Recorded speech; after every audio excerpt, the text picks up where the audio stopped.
Our distinguished guests, welcome again to the next item of our agenda, which will be a panel discussion titled How Digitalization and Business Intelligence Can Support Trade and Investment.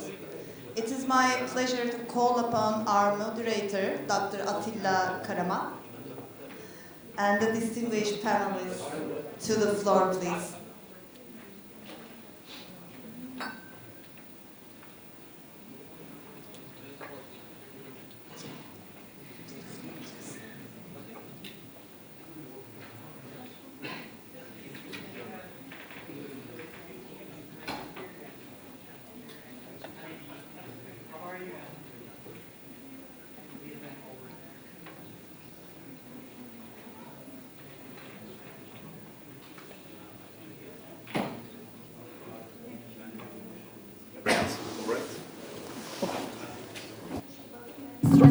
Yes.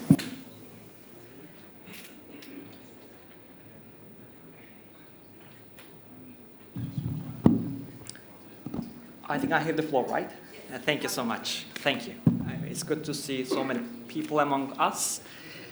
First of all, I would like to wish everyone a good day, and distinguished guests, ladies and gentlemen. Let me introduce myself at the outset. My name is Atilla Karaman. I'm the Acting Chief of Cabinet and the Director of Statistics and Information Department at SESRIC. For those of you who don't know about SESRIC, we are the subsidiary organ of OIC, the Organization of Islamic Cooperation, with a mandate in statistics, research, and training. And I'm honored to be moderating this panel today with you, and we will be focusing on how digitalization and business intelligence can support trade and investment. In very brief terms, the objective of our panel is to highlight the impact of digitalization and business intelligence on trade and investment. And we have today with us eminent leaders and experts representing Islamic Corporation for the Insurance of Investment and Export Credit, ICIEC, Islamic Chamber of Commerce, Industry and Agriculture, ICCIA, International Trade Center, ITC, and Afrexim Bank. Please let me briefly introduce each of our panelists to you. His Excellency Mr. Usama Kaisi is the CEO of ICIEC, an arm of the Islamic Development Bank Group. He has 36 years of experience in insurance and risk management. He is also the founding president and CEO of publicly listed insurance companies in the UAE. And also, he serves as the Secretary General of Aman Union, which is very much close to our main topic today, OBIC, and has authored industry articles, served in advisory capacities for graduate business programs, and held board member positions for various organizations. Thank you, Mr. Kaisi, for being with us today. And next to Mr. Kaisi is Ms. Lilia Hashem Nas. She is the Chief of the Office for MENA region at the International Trade Center. ITC is a multilateral agency which has a joint mandate with World Trade Organization and the UNICTAD. Besides ITC, she also held managerial positions at UNECA, UNITAR, HP, and CEPEX previously. And next to Ms. Nas, we have His Excellency Mr. Youssef Halawi. Welcome, sir.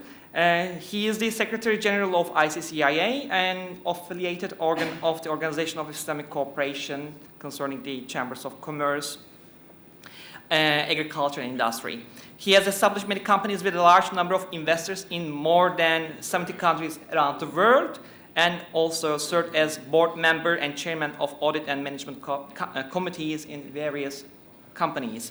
Dr. Halawi is also a board member of many important companies around the world and a member of the board of trustees in various international organizations. Last but not least, we also have the company of Ms. Lizanne Case. She is the head of Trade Intelligence Solutions at Afrexim Bank, a pan-African supranational multilateral financial institution to finance and promote intra and extra-African trade using credit, risk-bearing, and trade information and advisory services. Her career path also intersected with ITC, Utilix, First National Bank, Vesco, and others. I would like to thank our panel for accepting our invitation to be with us here today to share their insights and experience. As in my role of this moderator of this panel, just I would like to give some kind of housekeeping, guidelines for a smooth flow of our panel discussion.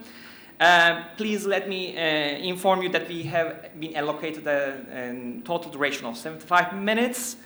I will ask each of our panelists questions relevant to their expertise and organizations on three main themes. Mainly what digitalization and business intelligence means from their perspective, motivation and vision for OBIC, and also how to leverage digital tools for trade and investment among OIC countries.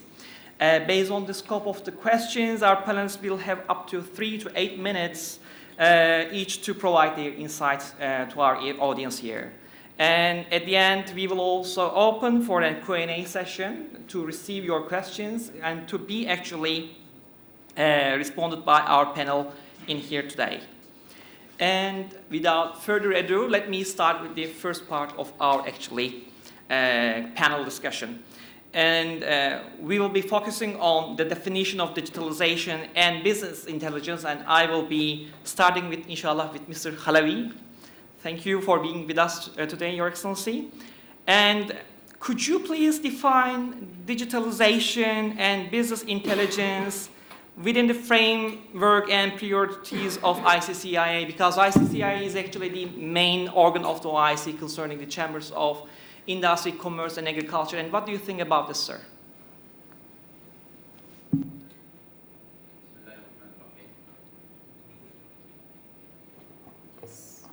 Bismillah ar-Rahman ar-Rahim. First of all, thank you for having that partnership program, which really presents some of the role model of collaboration between different organizations. Back to the question, for us, our mandate is to work and represent the private sector. And private sectors means two categories: Chamber of Commerces and the businesses itself. So the businesses on the ground, and on top of that comes the Chamber of Commerces, and on top of that comes the unions of chambers or the national chambers of commerce. So we consider the three levels by digitalization. We are focusing, to answer that question, on two major initiatives, which is so critical for both, for intelligence, for data, and for digitalization. First initiative, we refer to it as the Digital Chamber of Commerce. Digital Chamber of Commerce is just to develop what the Chamber of Commerce should do on digital platform. So everyone, I believe, in that venue can understand, maybe even better than me, what's the benefits of that major transformation. But from our perspective here, where we are focusing on data and business intelligence, with that digitalization, you will have all the insight. So imagine when you are talking about business sectors, sector by sector, there is no way to collect the day-to-day data like that digitalization. And this is why, because it's mandatory to register every single company in every country in the Chamber of Commerce. So for example, consider Istanbul, huge business center. How can you imagine to have an access to every single company in Istanbul? There is no other way beside having that in the Chamber of Commerce, because as you know, it's mandatory to register every company. When you just go start to register the company, before you do any business, before you do any activities, even before you open the bank account, you must register that company in the chamber. So imagine the volume of data and the analysis you can do through the digitalization. This is number one, and I am answering your question very quickly because this needs the whole day to discover the possibilities and benefits of that platform. Number two, creating data and research center for the main chambers of commerce. When we consider the whole Islamic world, we almost have like 42 main cities. We can consider it as business hub. So we are in Turkey, for example. We can consider Istanbul, Ankara, Izmir, Konya, and several others. So we calculated around 42 cities in the whole Islamic countries where we believe every single city of that needs its own data and research center under the umbrella of the local chamber of commerce. So this will complement what we are doing in the digital chamber of commerce. So this stand-alone research and data center, we design it already, and we initiate our first initiative to be like a role model in Mecca al-Mukarramah, because Mecca represents the heart of the Islamic world and the heart of every Muslim around the world. So we want to create that role model to be in a place where everyone would love to go to see, to understand, to practice. We define everything as if we are building not just that center, but we are building the role model of any research and information system to represent it to the rest of the Islamic world. As I said, we count around 42 cities. Some of them already have their own center, but we need to take it to further steps. But the rest of them, they don't have. They may have, for example, Department of Research in the local chamber of commerce. This is also available, but not a stand-alone research and data center with its own management and resources. So that two initiatives complement each other. So you will create like data center, you will create business intelligence, and you will create accessibility through that digitalization. Thank you, Mr. Halavi, for this actually Horizon opening statement. Now I would like to go on with Ms. Naz from ITC. Could you also please define these terms from the perspective of ITC, ITC's work in the MENA region, and what do you understand from the digitalization and also business intelligence within this specific region? Thank you. Thank you very much. Good morning, everyone. It is really my honor to be here in front of this August audience. Thank you, Dr. Haysi, for inviting me, and thank you to the organizers. Before answering the question, maybe a few words about ITC very quickly.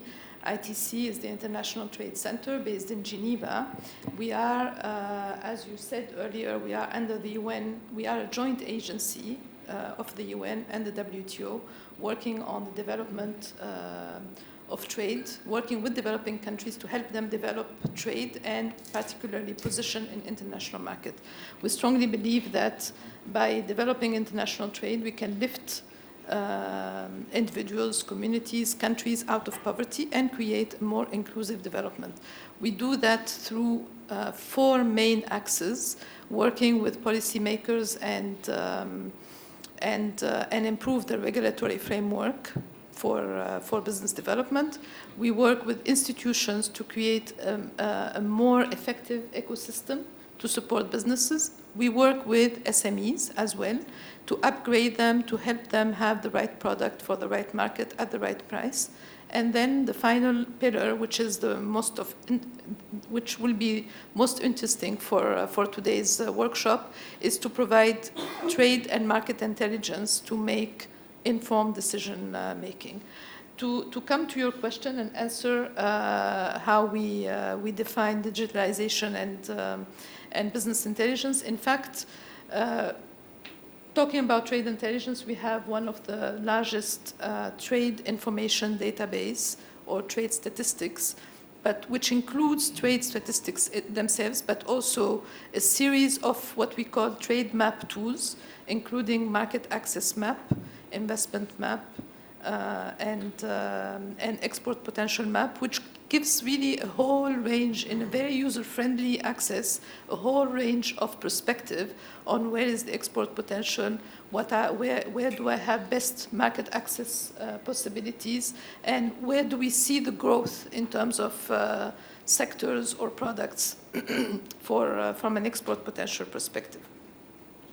So digitalization for us is actually covers 3 areas, or we see it as benefiting 3 areas. First one is the fact that it provides new business opportunities. So digitalization gives developing countries a new area to expand into international market, and we have been working on that by providing digital skills. For example, just to give an example, providing digital skills for youth in Palestine, for them to be able to provide freelance services. This gives them access to international market without having to go through borders, and gives them a chance to generate an income. So we have done the same for women entrepreneurs, working on e-commerce, helping them register on platforms to reach out to international markets. So that's one aspect. The second aspect is what we talked about earlier this morning, is also to use digitalization and business intelligence to increase SMEs, or micro, small, and medium-sized enterprises, so even the very small SMEs, to become more efficient and more competitive. So we can harness the fast development of information technologies, internet, and computers for enterprises to improve their own processes internally, whether it's production process, financial processes, marketing, etc., to become much more competitive and more cost-effective, let's say, and also introduce some green approach and more sustainable approaches in their production.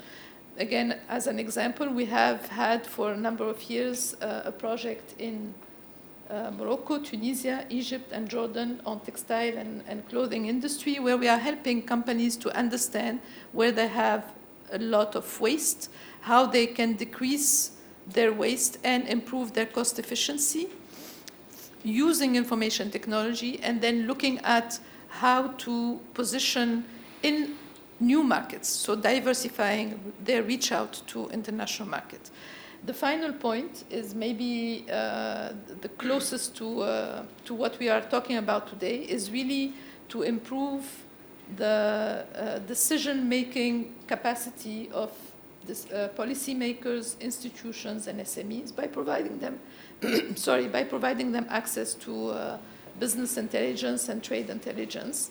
And OBIC is that transformative platform, but we think that by linking different platforms, including our own platform on trade statistics, would give SMEs a whole range of information that will enable them, but not only SMEs, but also the other levels, that will enable them to really look at the whole environment as in a holistic way, and make those decisions that will influence, let's say, the negotiation and trade, the international trade negotiations, improving the regulatory framework, because we see that, for example, in our region, there are a lot of non-tariff measures that are imposed across countries, and this is really preventing countries from harnessing the potential of trade. So if we can have more information about priority sectors, priority products, priority services, we can align the policies to really promote those sectors and unlock that kind of opportunity and potential. As an example, we have had a project with ICDT, and we have done this analysis, and we see that the potential in the OIC member countries is more than $300 billion in terms of trade. So it's not small.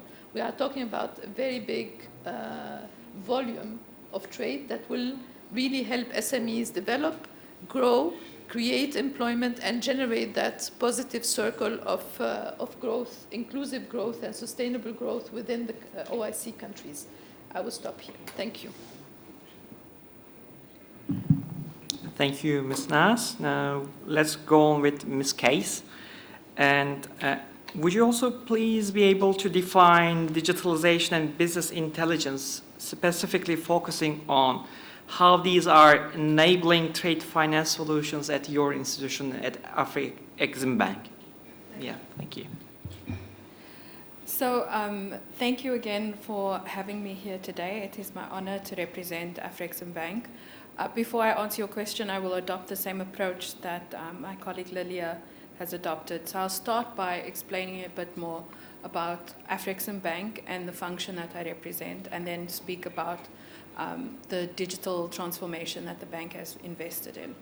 So Afrexim Bank is an African-focused trade finance multilateral institution. We work and serve to promote trade and investment across Africa. And the bank's leadership is really passionate about the view that it isn't a lack of infrastructure or even financing that impedes trade and investment on the continent today.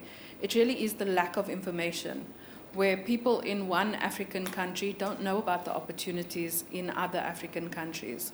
And for this reason, our bank's leadership has constituted our Trade Intelligence Solutions Division.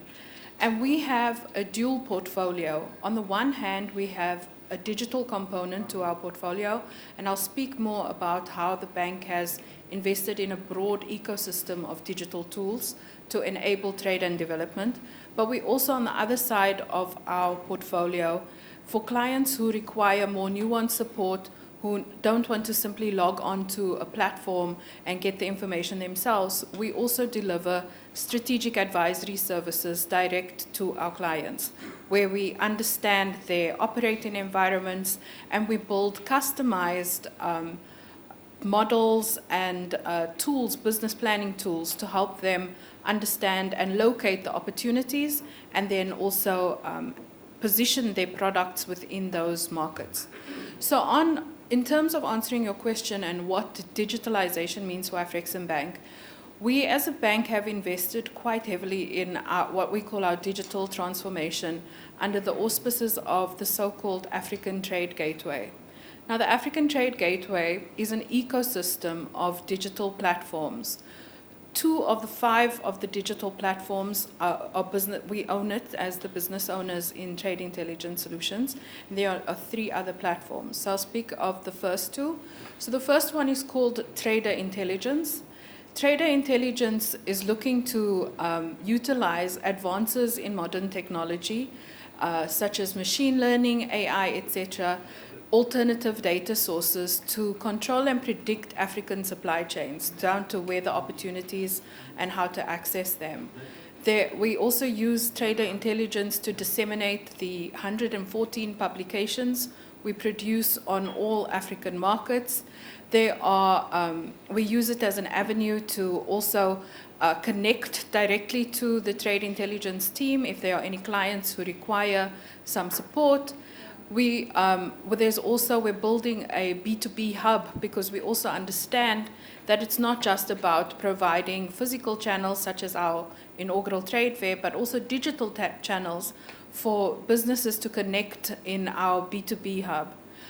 In addition to Trader Intelligence, we also have Trader Regulations, which is looking to provide all of the legal and regulatory information that is required by our clients when they are considering which market should I access, which is the right market for my products, what are the rules and the barriers, the tariff and non-tariff barriers, what are the conditions impeding market access to designated countries. Now, in addition to those 2 digital assets, we also have our Mensa repository, which my colleague Gemu will be speaking about in tomorrow's session. Mensa is a due diligence platform that is providing KYC, know your customer information for African entities. We've also launched our Pan-African Payments and Settlement System, which essentially is facilitating local currency payment. So if you're an exporter of wine from South Africa to Nigeria, for example, you export your consignment of wine to Nigeria, the Nigerian importer pays in Naira and the South African exporter receives payment in South African Rand. And this de-risks the dollar-denominated transactions, which are so critical, especially for our entities who are engaged in cross-border trade in Africa. And then we also have recently launched our African Trade Exchange, which is another B2B platform, an e-commerce platform that is linked to the rules of origin for the AFCFTA. So taken together, all of these unique digital assets are answering specific pain points for our customers. So we are linking those clients who are trying to understand the opportunities in Africa and link them to those opportunities. We're also providing the market access conditions and rules that would be required to be profitable in these designated countries. We are providing an ecosystem of trusted and verified counterparties with whom that they can transact through our Mensa repository and facilitating that cross-border payment as well as that exploratory through our e-commerce platform. So, thank you. Thank you so much, Ms. Case. It's really good to know that there is also alternatives for payment, and then your actually institution is acting as an intermediary concerning the payments facilitation among the actual traders. And let me just give a very brief wrap-up concerning ICCIA. Right now, they have two main initiatives concerning the Digital Chamber of Commerce initiative and also the creation of a data center and research center specifically for the private firms. This is really very much amenable and also commendable in that regard for the OIC private firm sectors. And also ITC with many of their tools in actually trade facilitation, also trade information and statistics system. They are also giving the opportunity to the countries to benefit from the growth opportunities, market access opportunities, non-tariff measures, and others in that regard. And Africa Exim Bank, as already Lizanne actually stated, they have many tools also available for their actually clientele concerning the trader intelligence, giving the control and the predictions of the actually in the markets, and also the impediments for the trader success, and also concerning the due diligence system through their Mensa system, and also, as you already mentioned, the Pan-African payment systems to facilitate the payments through national currencies. And based on this actually discussion, I would like to come to His Excellency Mr. Kaisi as also our host. I would like to give you much more questions in that regard, Your Excellency. Under these topics, how do you actually, how can you actually tell us about what motivated ICEC to put forward the idea of the OIC Business Intelligence Center initiative, and what vision do you envisage for the future of actually OBIC? And additionally, what strategies does ICEC consider for increasing the buy-in for OBIC by the OIC countries and also the private sector? And also, my last question would be, how should the relevant OIC institutions and other stakeholder organizations support the OIC's, the OBIC's initiative to become successful? Thank you, Your Excellency. Thank you so much. Bismillah ar-Rahman ar-Rahim. I'm glad I'm speaking last because we've had the views of a Pan-African, regional development bank that is a partner, and we are proud of that. And similarly, we had the views, from the Islamic Chamber of Commerce, which is as well constitute 57 members of the whole world, and then we have the international views from ITC. That shows that collaboration should be at the international level. Specifically, when you talk trade, trade is global. Trade is not restricted to a region. Countries, they deal with each other at the global level. OBIC is an initiative that, the team at ISEC, we thought, and we were looking at impediments. Why aren't we being able to access certain markets? What are the challenges that we are facing? And the basic response was that we cannot enter because we do not have enough credit information to support banks, or because there are not enough credit information to support us ensuring the exposure of the bank for the non-payment of their clients that they take the loans from their side. The broader picture that you start talking about back 2017, and I do think if we are starting OBIC today with this leaps and advancements in AI, the approach would have been different as well.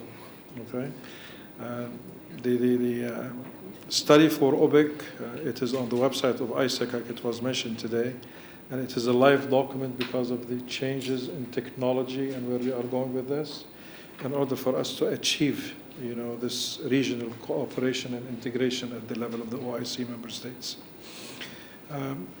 When we look, and it was mentioned, by ITC here in respect of, the need for us to engage, the world when it comes to trade, information is extremely important.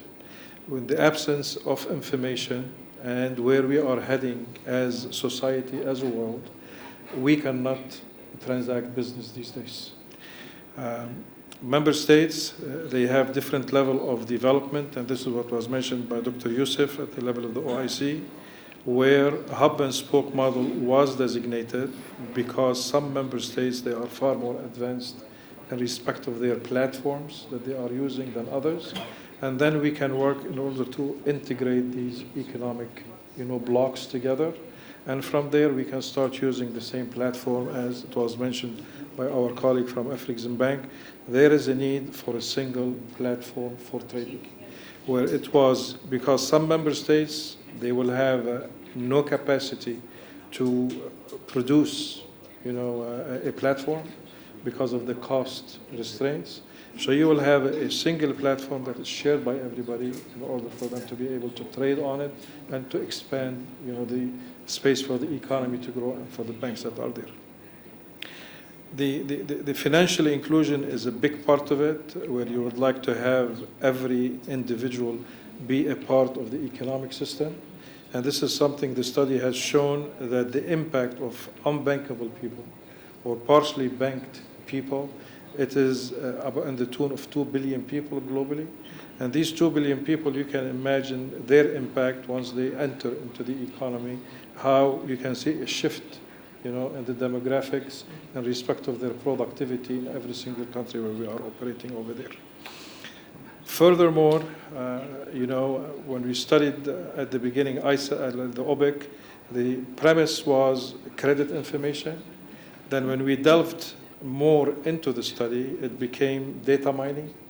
And when we talked to the member states, they were interested to see how information can be mined by the governments in order for them to start steering their development agenda, be it in the infrastructure, be it you're talking about healthcare, talking in respect of green energy and technologies these days.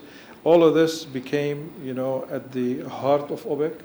This is why I said if we study it today, post-COVID, than pre-COVID, the study will take a different shift, and this is where we're trying to take OBIC as a study right now to shift toward post-COVID, where now we have two main pillars that are becoming very evident globally. One of it is food supply, okay, and food insecurity, and then you have on the other end, which is the climate change.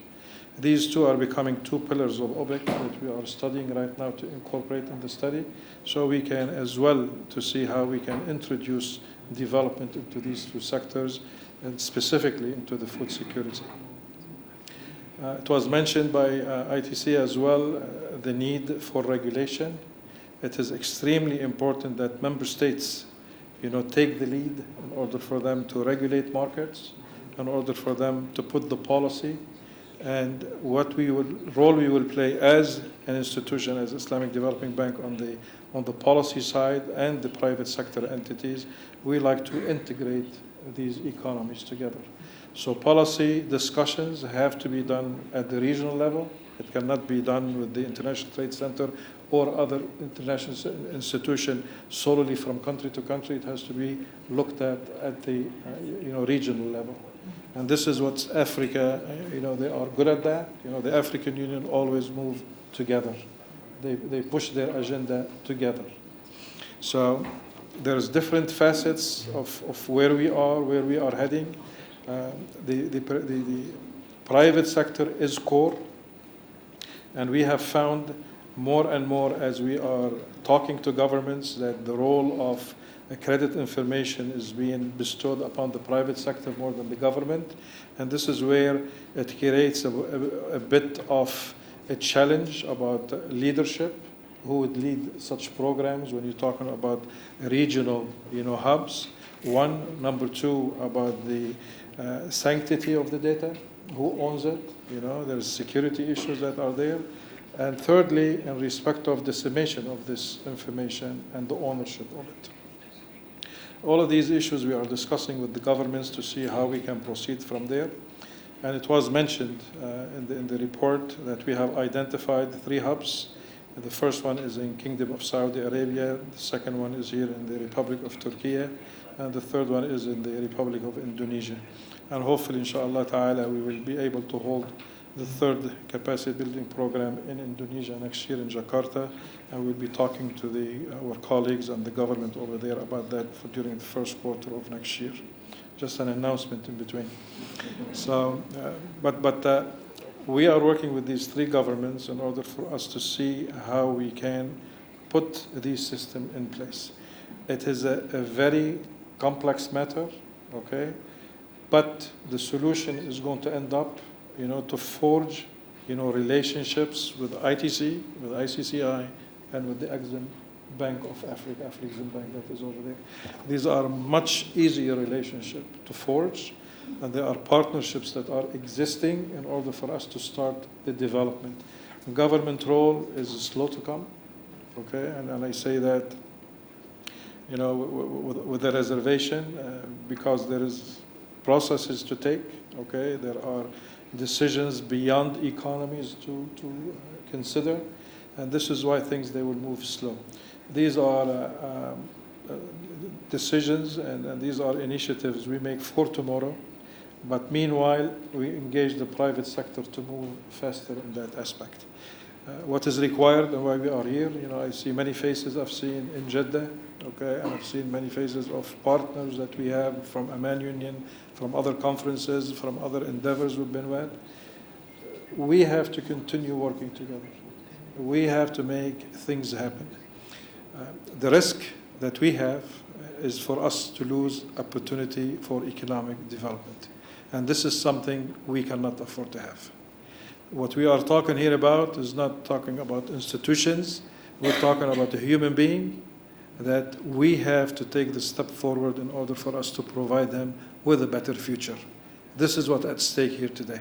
We're not talking about AI, we're not talking about systems, we're talking about a better future for your fellow human being, whether you live in Africa, you live in Asia, you live in North America, South America, or wherever you live. It's time for us to collectively take that stand and to build economies. And we have to always realize, as people of the world, okay, about the politics around us and how it affects our daily lives. We cannot live on the margins.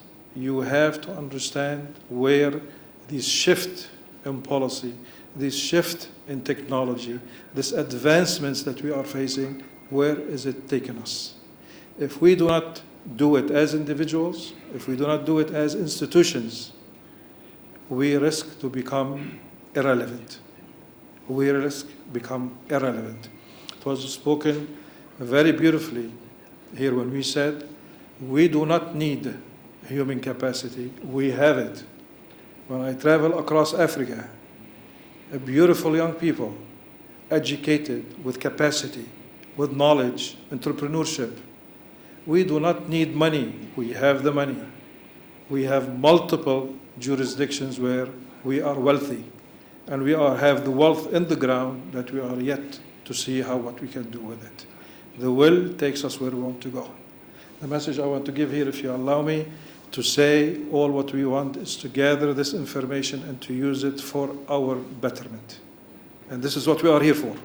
Please take that message with you when you go, regardless in what sector of the economy you work, where you are, and where you stand for. Teach it to your child and take it to your staff in the organization where you work, and take it to your boss that you report to. This is the strategy that you have to take with you today. Thank you.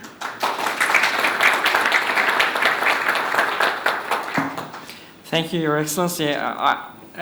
What I understood from your statements is actually we need to put humanity first, the people first, because the technologies that we are developing, the actually many different actually and digital tools that we are actually employing is actually for not the sake of developing them, actually for bettering the lives of actually many people.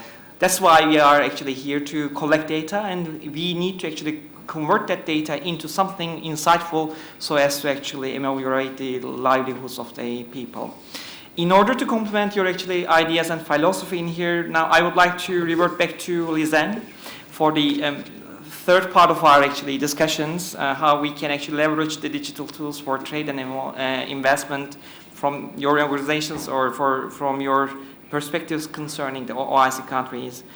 From your organization's perspective, how can OBIC contribute to the development of a data-driven, digitally enabled trade and investment landscape in the OIC countries?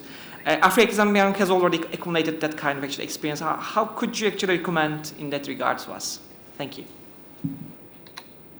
Thank you. I think two aspects are really critical, and this is from personal experience. I think on the one hand, in terms of the development process, you need to embed the voice of the customer. You need to know who you are innovating for.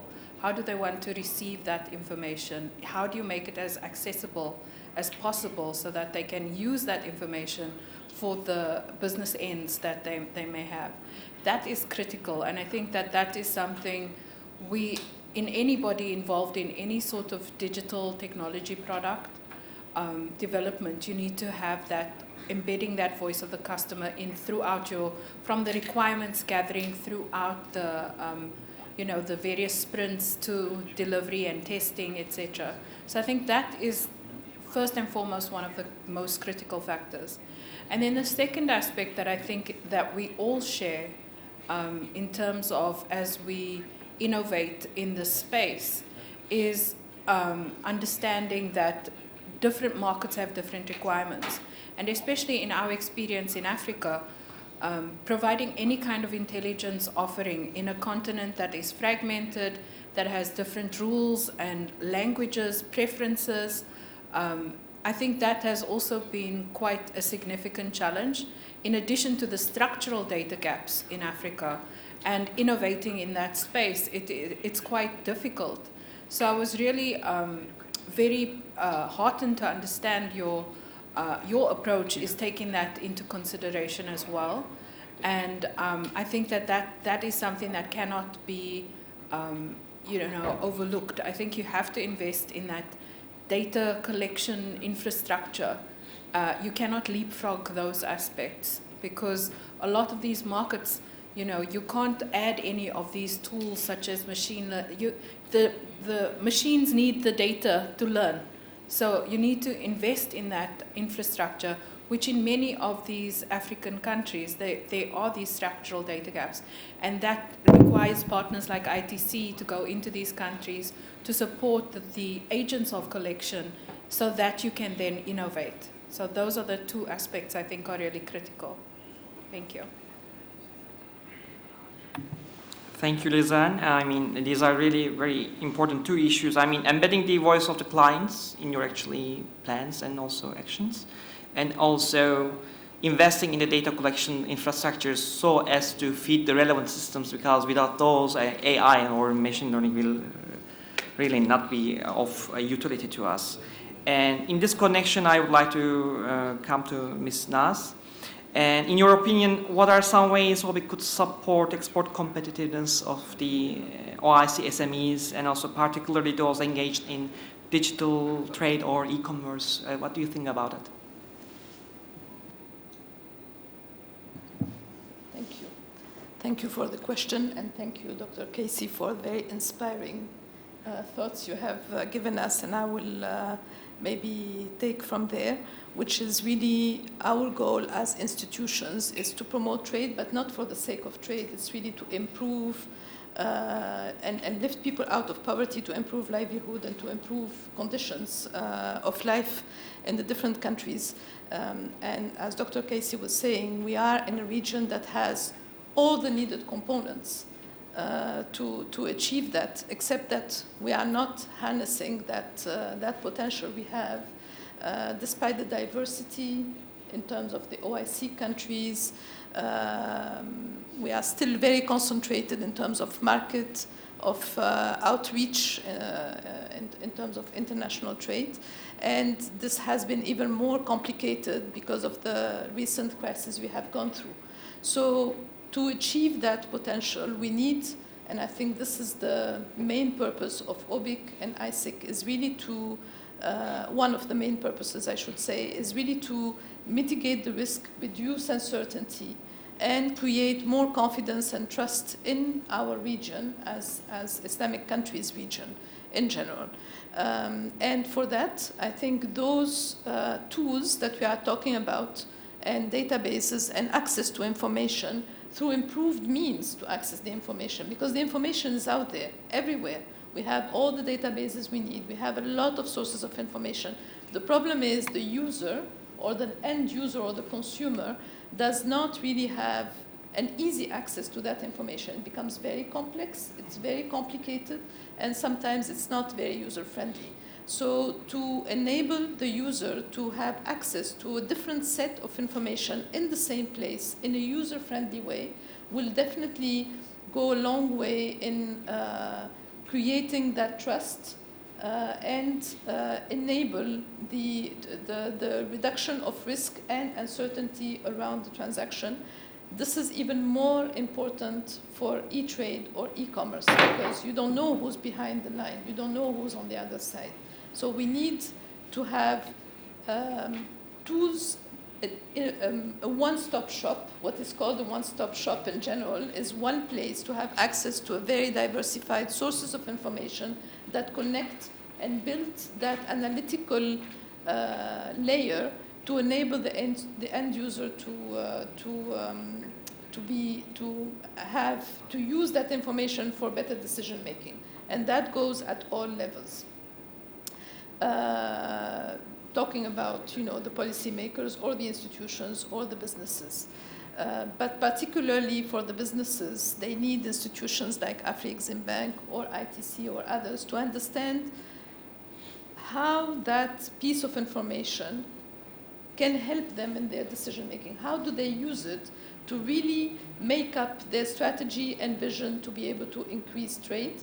And I think the important aspect of small and medium-sized enterprises is that they are the means to create the wealth, they are the means to create employment, and they are the means to create a better livelihood for our countries. So we need to pay attention to the capacity of the SMEs to have the right product or the right service and really be able to reach out to the diversified market of Islamic countries. One quick example is we have, as I said, we have a project and we have been working with ICDT in particular, and we have created what we call a help desk, which enables the SMEs to have access to different trade information, specifically on OIC countries. So imagine if, in addition to that trade information, we can have access to more specific information on on the continental Africa, to reach out and bridge the gap to additional countries that are part of specific agreements and for which we have preferential access. That will give a leverage for our SMEs to grow and be more sustainable in the long run, and of course to have that capacity to be more inclusive and reach out to vulnerable population. So I think really OBIC will help and will be critical to improve competitiveness of SMEs, but it's not enough. It needs also additional sources of information to be grouped to enable OBIC reach its objective and all of us reach our objective in terms of shared prosperity for our region. Thank you. Thank you, Ms. Nas. I mean, as you rightfully put forward, OBIC is one means of becoming a one-stop shop so that the SMEs can access the relevant information. But in that regard, you also need to invest in the data literacy or the statistical literacy of the SMEs to access to that information. But in that regard, we also need to lower the complicatedness so that they can understand it easily. And you have also indicated your collaboration with ICDT, and in that regard, you have also established this help desk so that they can understand it. And additional information will definitely strengthen the actually role of OBIC, and in that regard, the relevant activities can be actually enriched. Speaking of this, actually, I would like to come back to His Excellency Mr. Halabi once more. And based on your expertise, Mr. Halabi, how may OBIC help develop data-driven, digitally enabled trade and investment ecosystem in OIC countries by facilitating the collaboration between chambers of commerce, industry, and agriculture? I mean, this is a perspective question. As you are the Secretary General of ICCIA, how could you actually define this kind of actually relationship?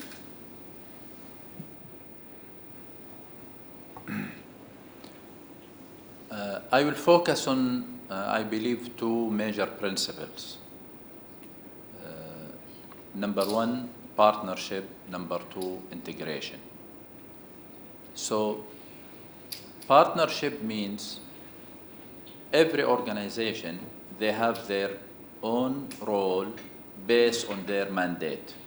So, if we just focus on delivering what is part of our responsibility, this means we will be partner in any important initiative like OBIC, for example.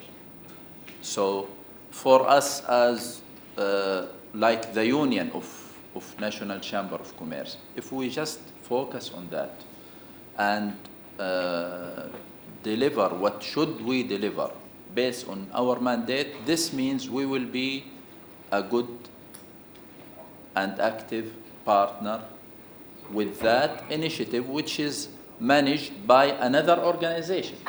But at the end, all of us, we want to achieve the same strategic goals. So this means we need every organization of us, even if we are sitting here or other organizations, they need just to focus on their mandate and achieve what is part of their responsibilities. At the end, the world is just one. As Brother Osama guided us, our goal is the humanity itself, but everyone should serve that goal, the humanity, from their own organization, basic on, with the base of focusing on their mandate. Number two, the integration. Integration means, at the end, we shouldn't just repeat what others are doing and try to collaborate, to sit from time to time to understand what others are doing, and we work together to close that gap which is available. With that global attitude available everywhere, and this is, by the way, one of the major achievements. So everyone believe we are just in one world. We are not isolated. We are not sitting in isolated islands. No, we are working together. So integration here is so important, and it is becoming, even from technical point of view, easier and easier. It's not like just a few years ago. What happened in the last 5 years was great achievement from technical aspects. So every organization, when they have their own team, they need to sit with others, understand what others are doing, and try to integrate our different roles to achieve the same final goals. Thank you, Mr. Halabi. I mean, you underlined the partnership and integration are the two main aspects in order to actually help creating the data-driven and digital-enabled trade and investment ecosystem, and these are really very much important.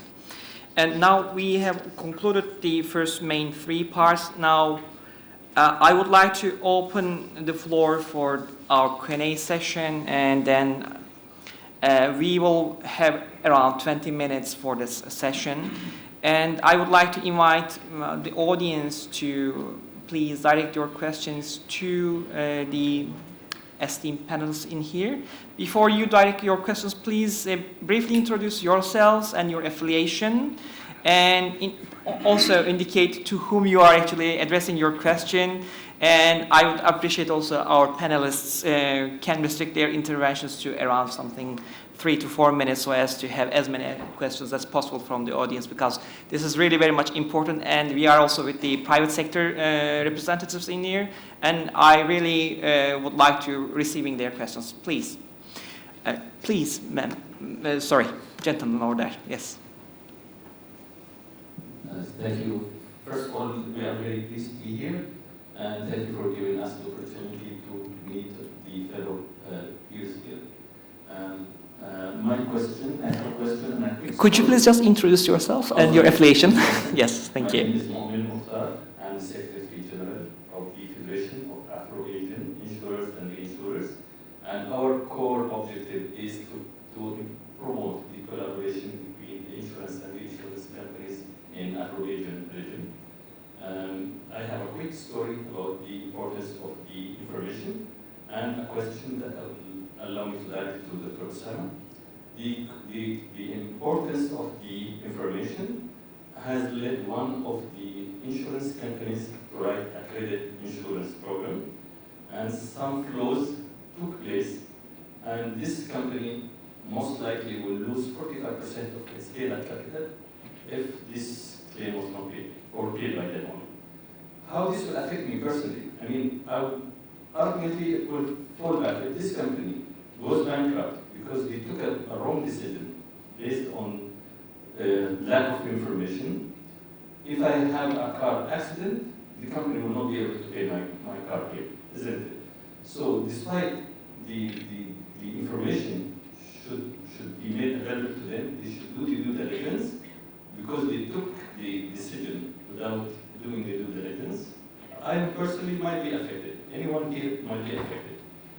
So that's the story about the importance of information. My question to Dr. Osama, you spoke about first of all, thank you very much for the human aspect, which we sometimes miss. When there's a disaster, we say the economic loss is so much, but we miss, or we tend to forget the human suffering and loss of lives. Thank you so much indeed for that. The insurance industry all over the world are very concerned, very tensed about the climate changes. And we are seeing that areas are hit by drought, by wildfires, by earthquakes, by cyclones, never happened before. How the OBIC, or what OBIC will be able to do to provide some information that might help the insurance industry to take the right decision to protect the economy and the people. Thank you. Thank you, Dr. Mu'min. Definitely, just to talk about insurance a little bit. I know here we're talking about OIC Business Intelligence Center, but nothing works without insurance. Insurance is the engine of economies, of our daily lives, and this is why we should, everybody, be proud to be insurance people. This is something I learned a long time ago. Nobody wakes up in the morning, goes to work if he does not have insurance. Okay? The engine of the whole economies of the world does not move without insurance. So I think we underestimate what we do, and but what we have to do is to bring the human element into what we do, like you mentioned yourself, because it's always absent. But I believe now that adoption by the insurance companies these days of the SDGs and the ECGs and ESGs is bringing more the insurance industry to home, okay, to realize what effect we have on the lives of people on a day-to-day basis. OBIC, and this is what I mentioned, that if it was done as a study post-COVID or before COVID, would have had a different twist. So we added, like I said, these two new pillars, and one of them is about climate action. And we are discussing, across the world with different institutions that they are using data as well in order for them to forecast the catastrophes, natural catastrophes, going forward. We're seeing an increase in respect of the, act of God, what we say in insurance, or natural calamities and catastrophes, from earthquakes, to floods that we have seen in Pakistan. We've seen it in Libya as of late. It's affecting economies and the lives of people that are there. One of the latest, discussions that we had with the Africa Finance Corporation, where we are working with them on a software that we will be using ourselves, and it is developed for Africa proper, where we can start working in respect of agriculture to see how it's affecting agriculture, the changing climate, be it drought or be it, flooding and so on and so forth, be it in respect of earthquakes as well, to see how we can work with other multilaterals on that issue. And this is something we're working with our sister concern at the World Bank, the MIGA, Multilateral Investment Guarantee. And these things are in discussions, and these have to be embedded within the OBIC in order for us to forecast as well these calamities and the economic loss that you mentioned and the human loss that follows going forward in that aspect. So these are information will be mined by governments in order for them to prepare for these catastrophes going forward, be it in respect of evacuation or setting up specific funds that deals with the catastrophe losses that are there, or at the same time to see how regionally they can work together as countries in order to try to help each other in case of distress and emergencies that are there. So these are things that we are undertaking, and these are, like I said, we have to update this to incorporate it in the, the document for OBIC going forward. And these are some of the selling tools that we are using as well with the governments where we intend to operate. So thank you. TKBB, please.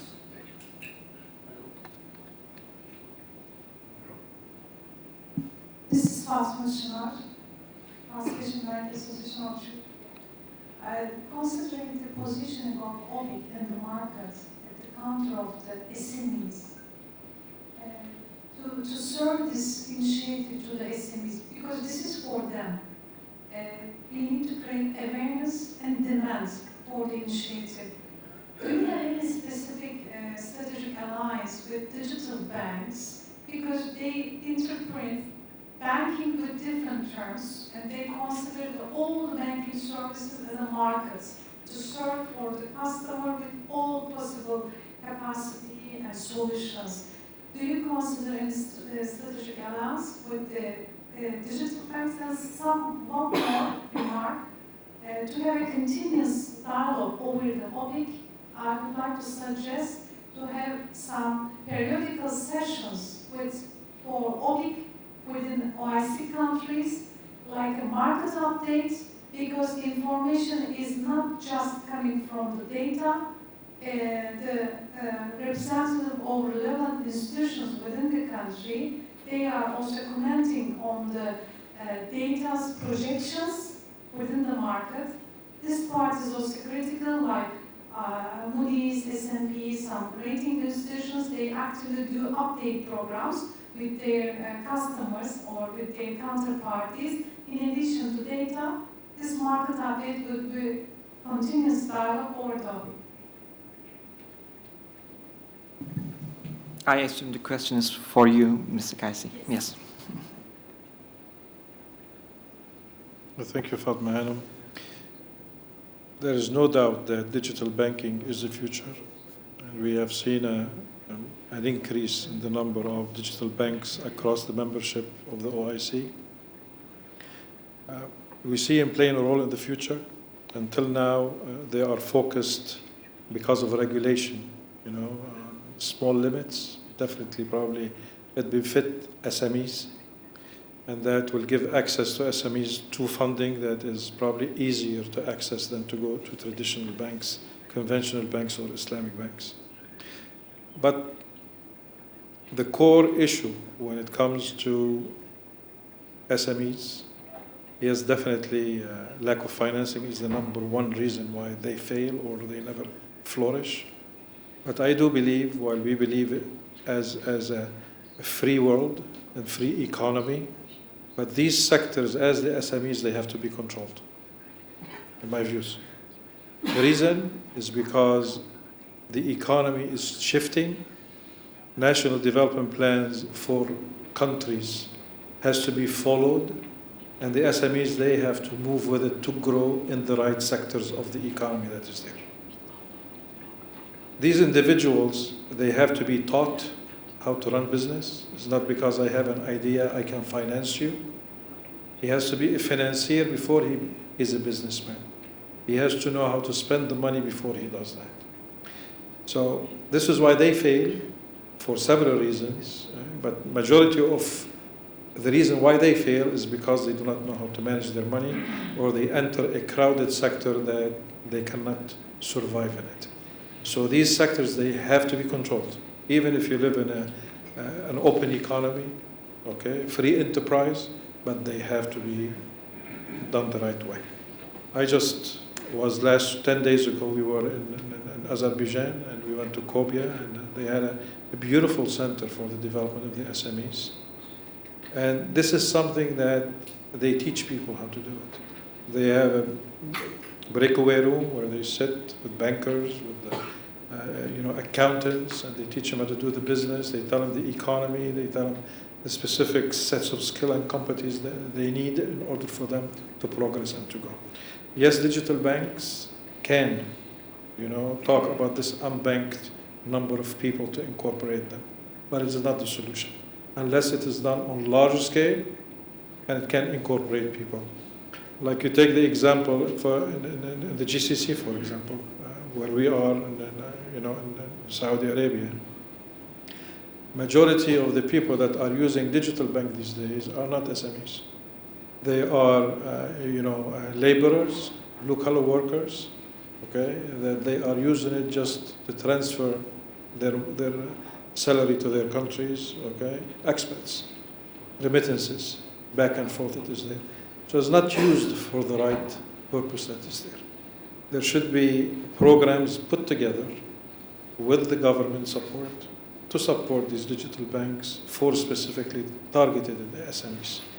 The funding that are being given by the banks in GCC, I say it, is going not to the SMEs, but going to foreign laborers, no more and no less. But this is, thank you, it's an element we have to consider, okay, to add into the study, because it's extremely important to incorporate new technological ways of financing that are available, and they are going to gain track going forward in the future.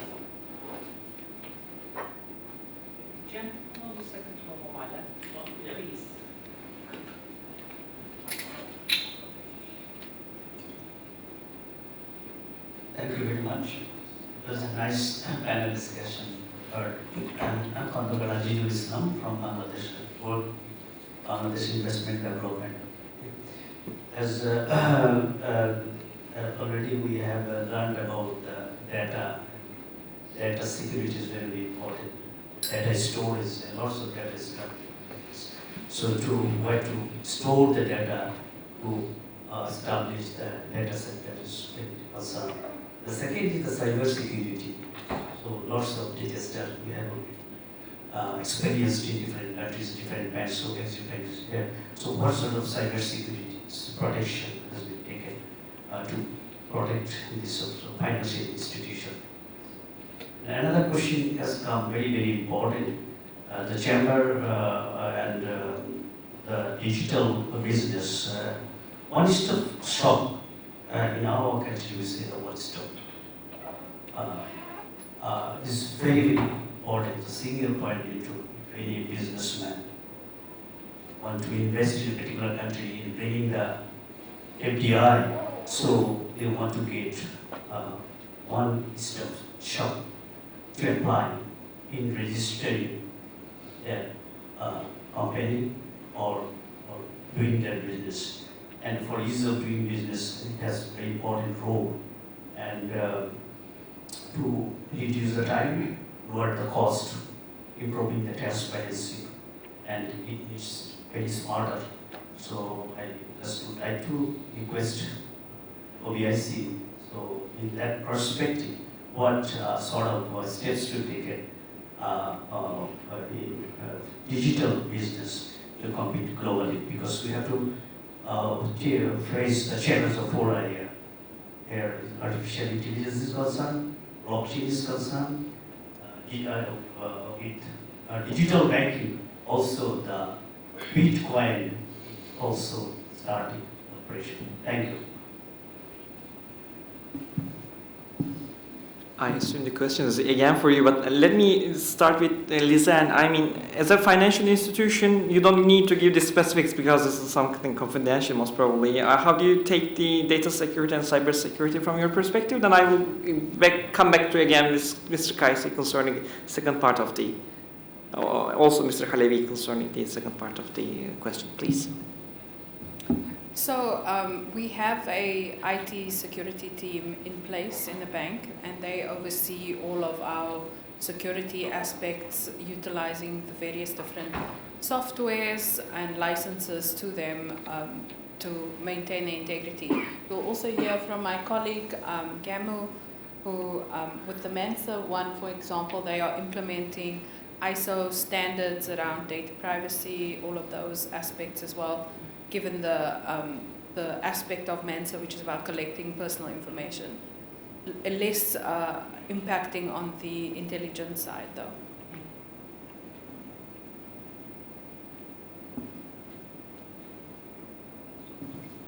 Concerning the second part of your question, should we ask this question to Mr. Halevi, if you allow us? Please, Mr. Halevi.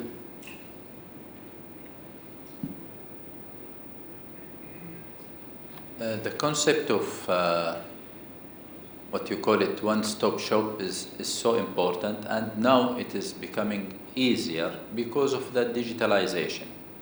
So yes, it's a necessity today to have just one place where you have all your registrations and even including opening the bank account when you want to enter to any country.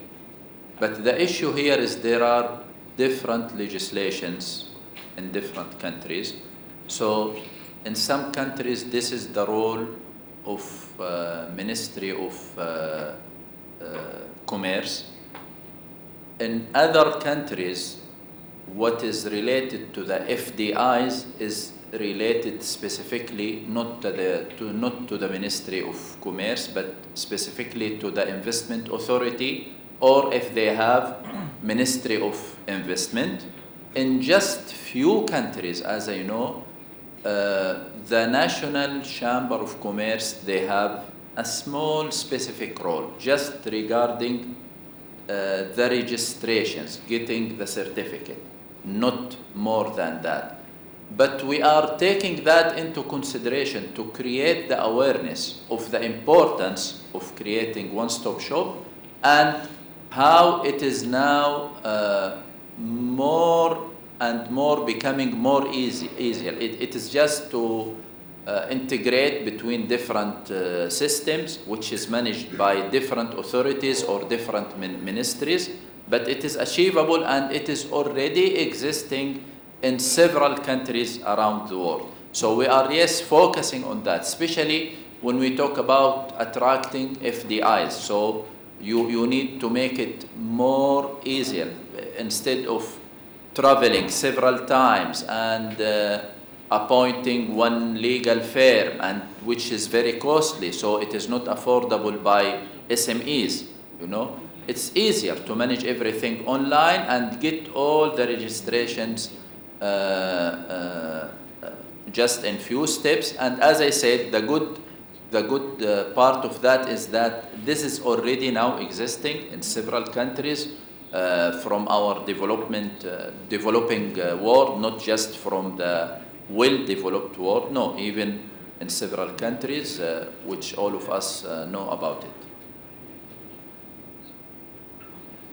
Just let me add on top of what Mr. Khalif said, also the United Nations Public Administration Network is conducting periodically their EGDI, the E-Government Development Index actually surveys, which also includes the development level of the governments, how they actually interact these kind of services in their actually e-government applications. This is also something of value if the governments would like to facilitate the registration of the businesses into their actual systems. This is also a plus for their actually scores in that relevant actually survey.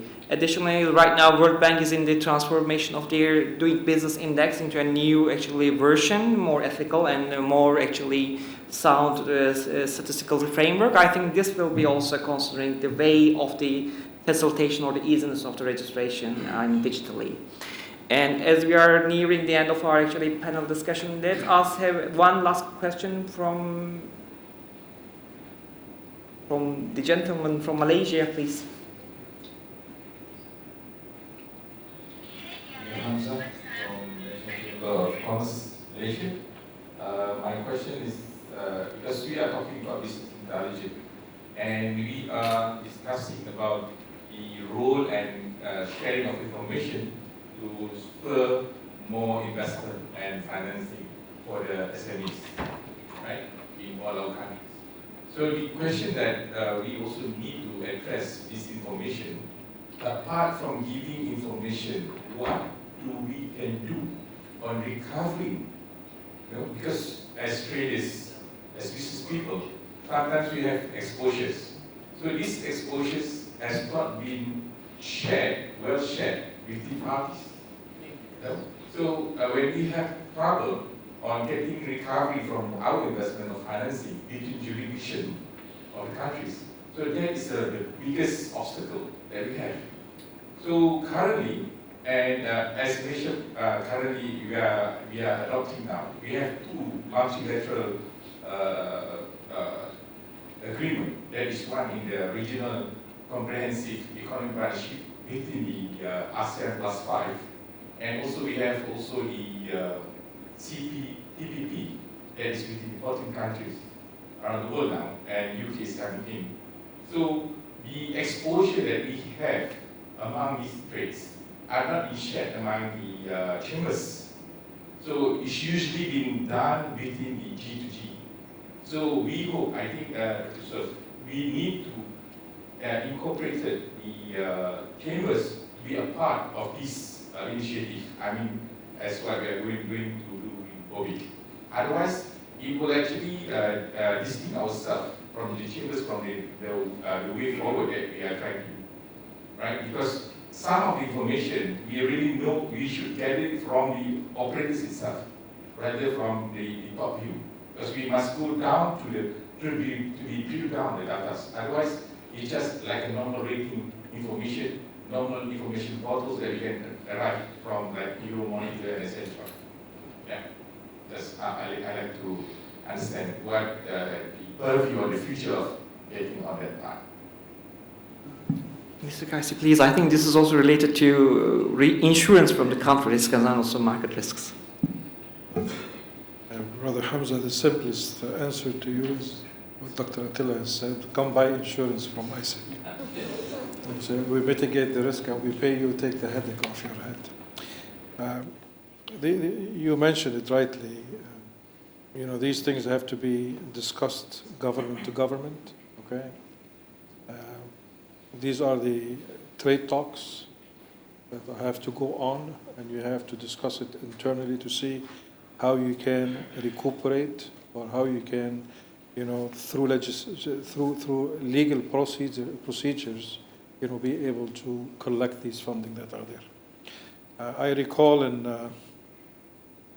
similar cases in the Middle East, where there was proposals at that time, that was probably 10 years back, is to have a regional fund that can deal with these issues for the repayment that usually is paid by the members of the Chamber of Commerces that are there. It never flew, okay?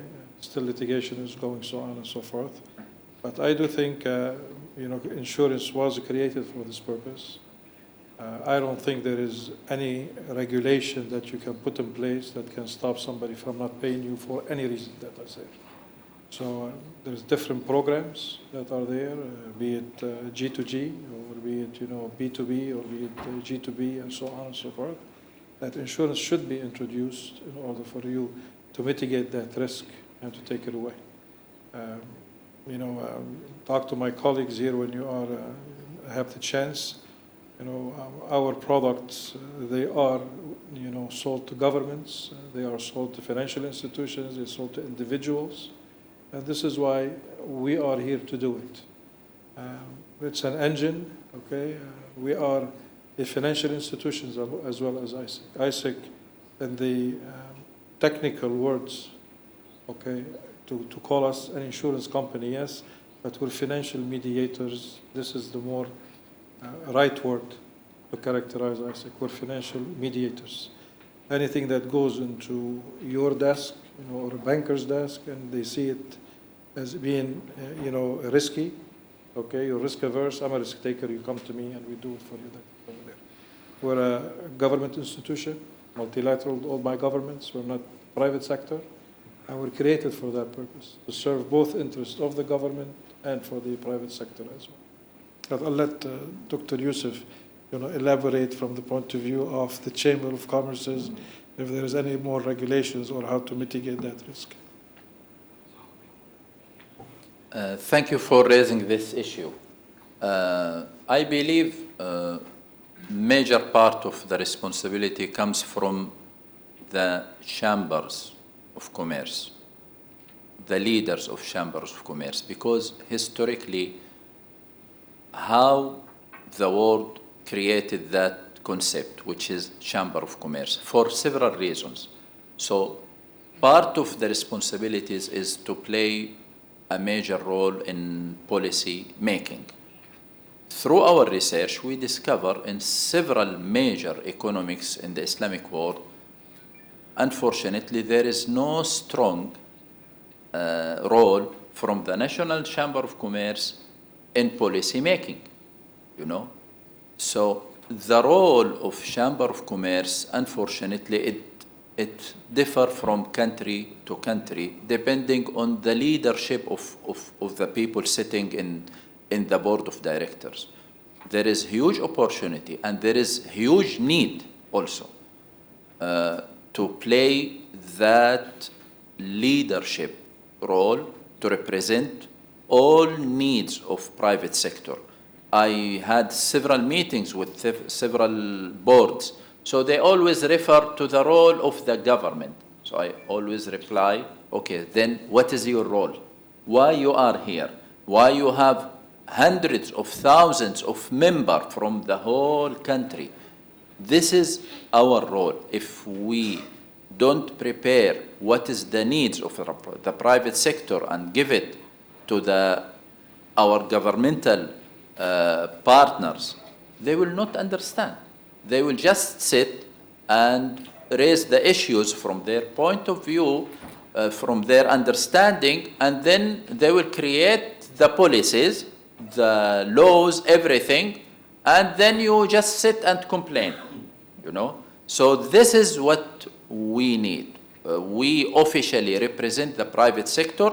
For what reason? For sitting as partners with every sectors, with the governmentals, with the authorities, with the NGOs, with everyone to represent the private sector. So it's really our own responsibility, not others.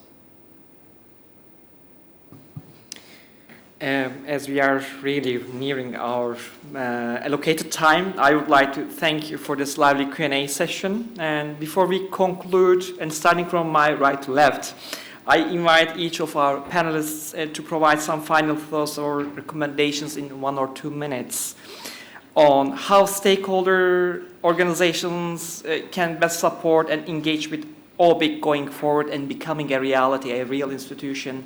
I mean, from the idea to action phase. And let's start with you, Lisa. Thank you. I think that critical to ensuring that we have real partnership is continued engagement. So we need more sessions such as this, capacity development, and more opportunities to really expand on both sides in terms of this partnership and make sure that it's mutually reinforced and mutually beneficial to both entities. And as Afrexim Bank, we remain committed to supporting you on this journey and indeed look forward to much more engagement in this regard. Mr. Halabi? I think from our side, we need to focus on the promotion for the private sector. And we have several events across the year in different parts of the world. So we need to focus to invite our partners, the team who is managing OBIC, and also part of our team to understand all the benefits and how it's work to make that promotion, because this is really what we need for the private sector. Thank you, Mr. Ali. Ms. Lilian, please. Thank you. I support what was just said. I would like to add to it that as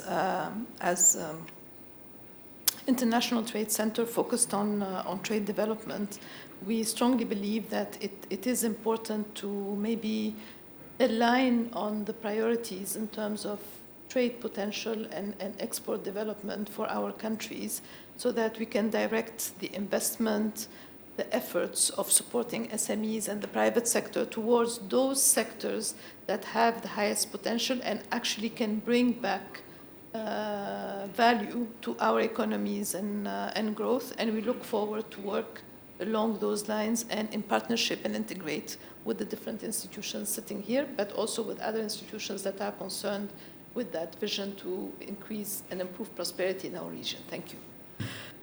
Thank you, Ms. Lilian. And Your Excellency, Mr. Kaisi, if you can just wrap up and give us an insight about the further steps in that regard. Thank you very much. First of all, I'm very grateful for everybody taking the time to come and to be with us. As we have discussed, this is a project that is for everybody. This is not a project that has ownership that somebody can take and say, this is my project. I see many faces here, that I've spoken to before, where from the private sector, everybody has a role to play. We're talking about a huge region that we are covering, about an ever-developing, technological solution that needs the support of everybody, starting from the regional development banks, that we are very grateful for Afrexim Bank to be with us today. And I've heard it from Professor Orama time and time again that this partnership is poised for growth. This is what we hear from ITC as well and from the Islamic Chamber. Partnership, it was mentioned, is extremely important, okay, and the commitment is there. We just have to keep the communication going, the engagement happening that is there, and every support can come from anybody, will help take this project further. We will continue engaging with the governments. The governments are key because we have to have the buy-in of the regulator at the end. This is what it is. We cannot just start somewhere without having the buy-in of the government. We're moving in stride in certain regions and jurisdictions. I'm happy to report that. But the private sector has to be engaged with us. We remain committed as Islamic Development Bank Group and ISIC specifically representing the group in that endeavor with CESRIC. ICDT is a partner with us, and I'm happy to see here, our colleagues from Exim in Turkey and the digital office, that they are with us in Istanbul. These are the kind of partnerships that we have to do.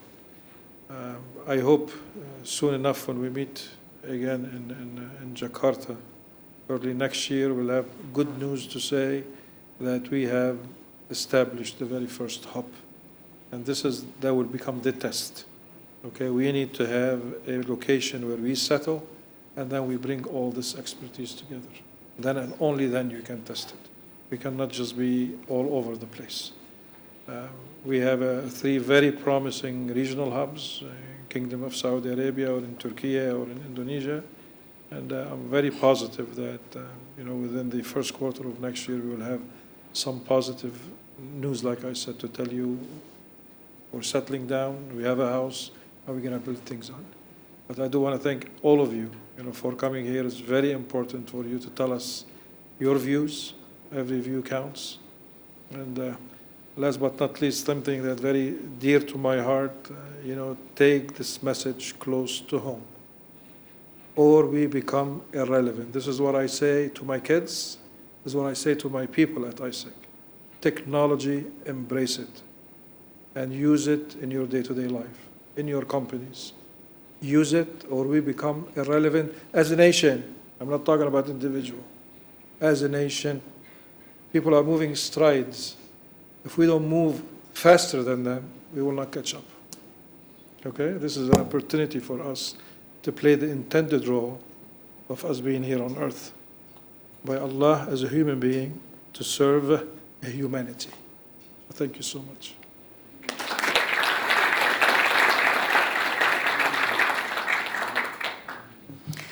I would like to thank you and to our wonderful panelists and to all of you actually allocating your precious time to be with us today in our panel session. I hope that you have found our panel discussion insightful, and I would like to kindly announce this is the end of our panel discussion, and I wish you the best. Thank you.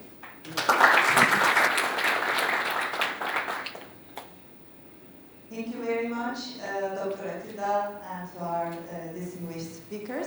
I would like you to remain on the floor while I'm requesting Excellency Mr. Kaisi to present the token of our appreciation to our distinguished. Dr. Yusuf Halavi.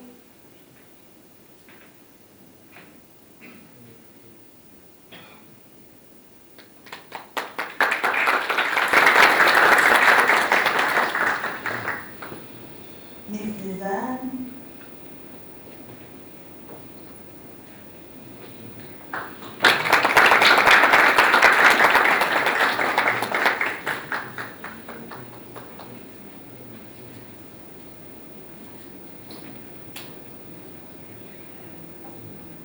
Ms. Lidia Naz.